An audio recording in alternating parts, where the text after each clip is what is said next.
Why it must now be PDP in 2019 in Nigeria, Chinedu Eya gives reasons. Chinedu Eya of the youth wing of the People's Democratic Party, PDP, reveals in this interview why the party must now consider having young people in elective positions ahead of the 2019 general election. The convener of Why It Must Be PDP in 2019 also explains how supposed mistakes from the APC would give his party the needed opportunity in the forthcoming election. Why have you taken up the challenge to ensure the PDP wins in 2019? I am taking up this task that ensures PDP's emergence in 2019 because I believe that we were scammed in 2015 and the best way to revenge this is by a glorious landslide comeback. Also, it is no surprise how events since 2015 have panned out. We allowed ourselves to usher in a leadership, individuals who have since made life very difficult for ordinary Nigerians.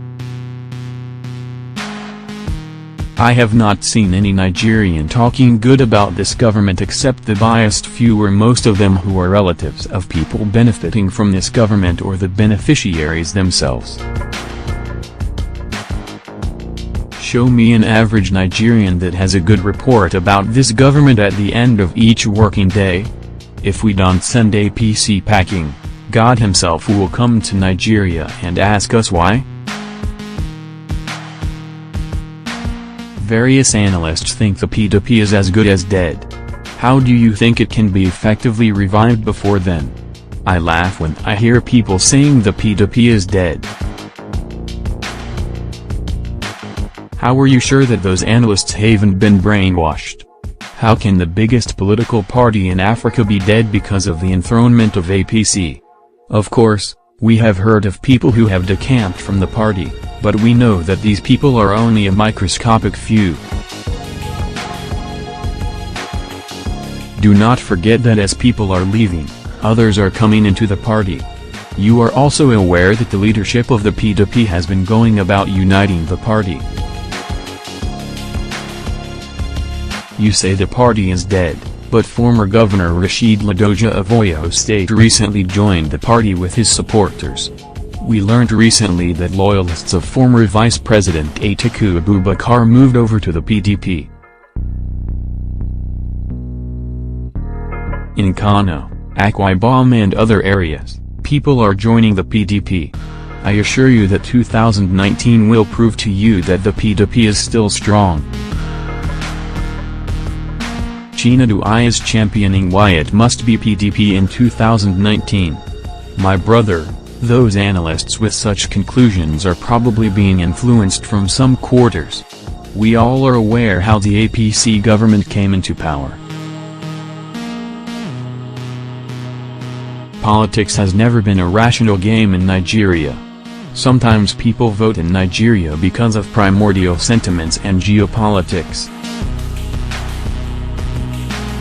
It is unfortunate because this kind of system stifles our democracy and makes it impossible to have a national dialogue.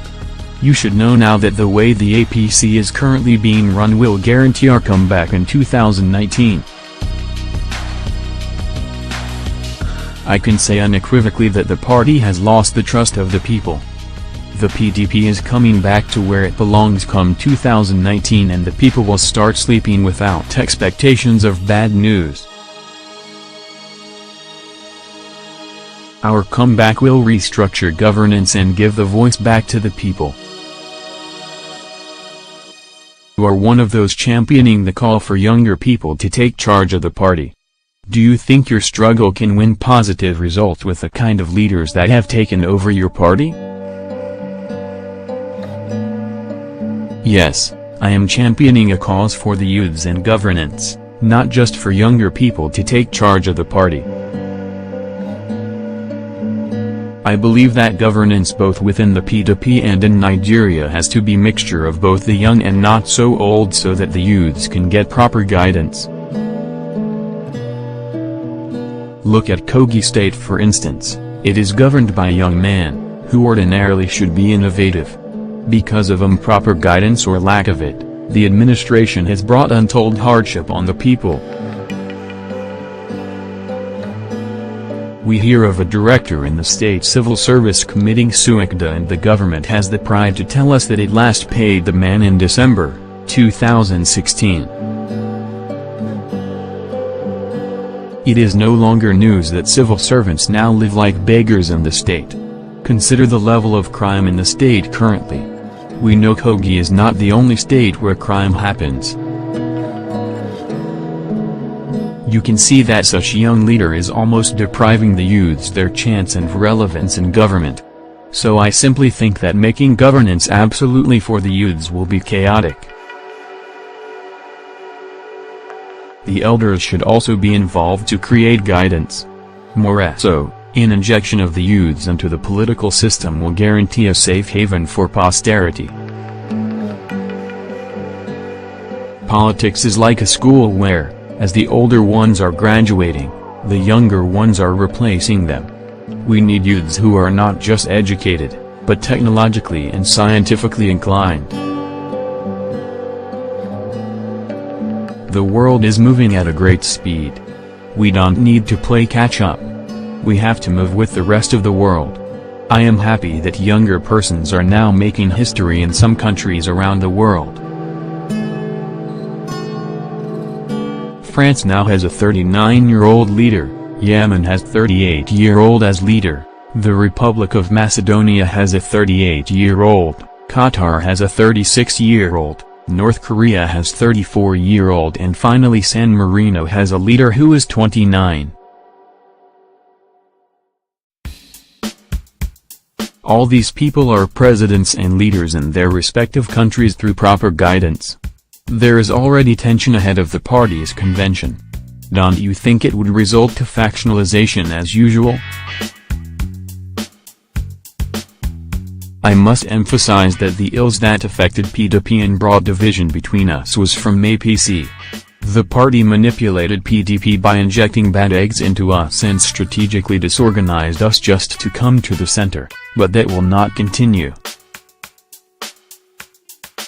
The PDP, like every successful human organization, has gone through a momentous time in the last 1.5 years. Like Good Luck Jonathan said, it is not an experience that is peculiar to us. This is because all over the world, any party that loses election at the center as we did will, first of all, struggle to hold together, before regaining its composure to effectively present the strong voice of the opposition and resume the contestation to return to office. PDP will have a peaceful convention and factionalizations will be completely disenchanted. What do you think the APC has done or not done right to warrant the PDP taking over in 2019? When talking of APC, the formation of the party was on falsehood. That's why it is difficult for the party to really fuse into one and forge a good front as well as meet its promises to the people. You know, the party is the coming together of various political parties, and till now, the members are entrenched with premature approach to issues of governance and as such are not even able to effectively interpret the Constitution of Nigeria. They pretend that all the issues that they fight and scramble about are in the interest of those who voted them into power, whereas it hardly is. If I start counting what APC has done wrong or lay them as milestones on Lagos Road, it will stretch from here to Maiduguri.